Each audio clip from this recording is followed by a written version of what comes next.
Many people, including celebrities, have gotten their facial fillers dissolved in recent years. But oftentimes it seems that people's faces are not going back to their original appearances after dissolving. Why is that? Can the effects of temporary fillers actually be permanent? Let's explore this further in the context of our favorite celebrities. Kylie Jenner has had a complicated relationship with filler and other cosmetic procedures over the years. She started getting fillers young, and in July of 2018, a fan commented on Kylie's Instagram that she looked like the old Kylie, to which she replied, "I got rid of all my filler." But then Kylie confirmed in October of 2018 that she'd resumed getting lip fillers. And in 2024, Kylie has sported a more natural look after dissolving her lip fillers once again. But even after dissolving, we see permanent changes to her face, especially her lips. The first concept that I wanted to discuss is tissue expansion. Think of a balloon that's inflated and then deflated. It's never quite the same balloon. When fillers are injected, they physically stretch the skin and the underlying tissues to create volume. The body adapts to this expansion by forming new collagen and elastin fibers to support the added volume. Once the filler is dissolved, the skin and the tissues remain slightly stretched. This can lead to a more permanent change in the appearance of the face, even if the filler is no longer present. Next, let's talk about Courtney Cox. In 2022, Courtney stated, "There was a time when you go, oh, I'm changing, I'm looking older. And I tried to chase that youthfulness for years, and I didn't realize that I'm actually looking really strange with injections and doing stuff to my face that I would never do now. People would talk about me, I think. There was a period where I went, I've got to stop. That's just crazy." The second concept is scar tissue formation. Filler injections can often cause micro injuries to the skin and the underlying tissue. Every time the needle or the cannula gets inserted and goes through your tissues, it's essentially leaving some scar tissue on the inside. And if you repeat that movement over the course of many years, many injections, you can imagine how that scar tissue mounts over time. The scar tissue that forms where filler was injected will remain, and even if you go and dissolve the filler itself, that scar tissue is now there, potentially forever. And scar tissue does not behave like normal tissue, which can lead to uneven texture, lumps, or areas of the face that appear less smooth or flexible. Next, let's talk about Simon Cowell. When speaking about his filler, Simon Cowell had the following to say: "There was a stage where I might have gone a bit too far with fillers. I saw a picture of me from before the other day and didn't recognize it as me.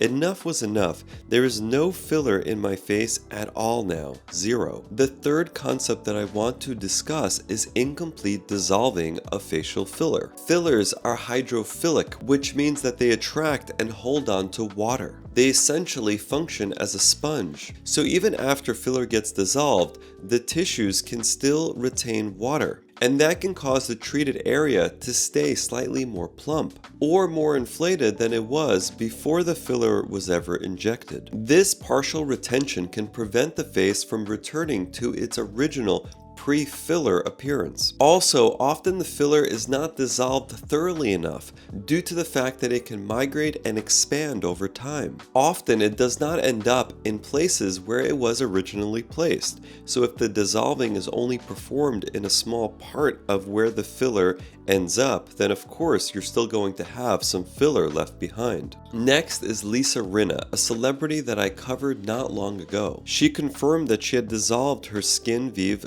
filler recently, stating that Skin Vive is not for everyone, and it was not good for me. Luckily, we could dissolve it today. This brings me to concept number 4, which is that it's possible to dissolve some of our natural tissues with hyaluronidase. Some doctors argue that hyaluronidase only targets injected hyaluronic acid, but most of us, especially those of us doing surgery, see firsthand that the tissues that are injected with hyaluronidase often do thin out.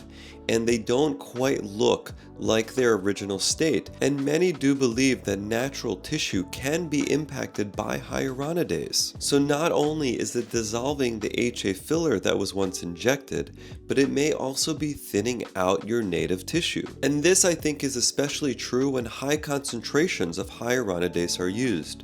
For example, when I'm dissolving lip filler, I use a very diluted concentration of hyaluronidase, but many people just go with the concentration that comes out of the vial, which is a very high concentration and can further potentiate the dissolving of our natural tissues. Also, oftentimes people are not just getting one round of hyaluronidase dissolving, rather they're getting multiple rounds of dissolving, and that again increases the risk of dissolving some of your natural tissue. And this can lead to our faces looking more depleted than they did before hyaluronidase was ever used, and before the person ever had filler. If you're enjoying this video, please make sure to subscribe to our channel.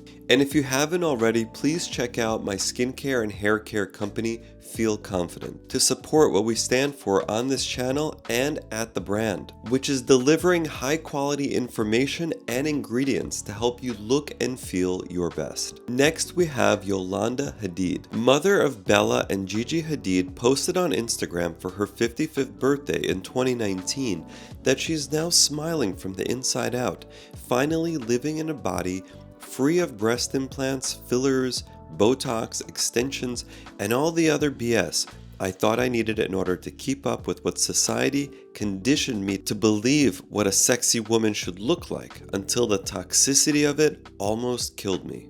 Which leads me to concept number 5, which is that the aging process continues whether you're getting fillers or not. So even after you dissolve your filler, you start to see a different version of yourself. You're not necessarily returning things to exactly how they were before you started the filler, because the aging process has continued. You're now an older form of yourself. And that comes with a loss of fat, loss of collagen, loss of elastin. And that means that the face may not look as youthful as it did before the filler treatments. And this might give the illusion that the face has been permanently altered because of the filler, when in fact it's partially due to the aging process itself. And one area where people often get upset after filler is dissolved is the lower eyelid region. That tear trough area, when you dissolve filler, when someone's had it there for years, they start to see the hollowing and they think, oh my gosh, why did I ever get this filler dissolved? Now it's worse than it was before.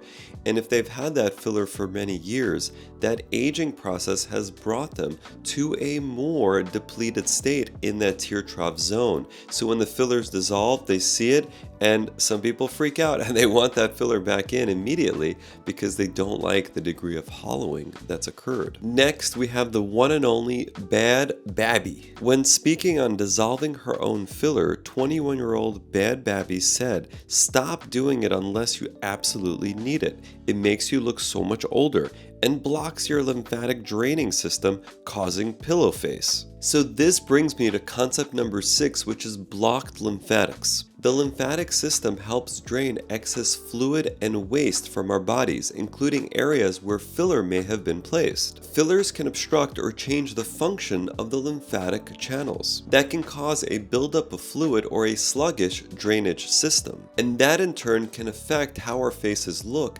after filler is dissolved. The tissues can appear more swollen, puffy, or uneven because now the lymphatic flow is not as efficient. I'm not here to scare anyone away from filler. If it aligns with your goals and boosts your confidence, it may be a great option. Fillers can deliver amazing results, but it's important that we understand the potential long-term effects. The key is choosing what feels right for you, with realistic expectations and proper awareness. Always consult with a qualified professional who takes the time to understand your goals and to educate you on potential outcomes. Stay informed and do what makes you feel most confident in your skin.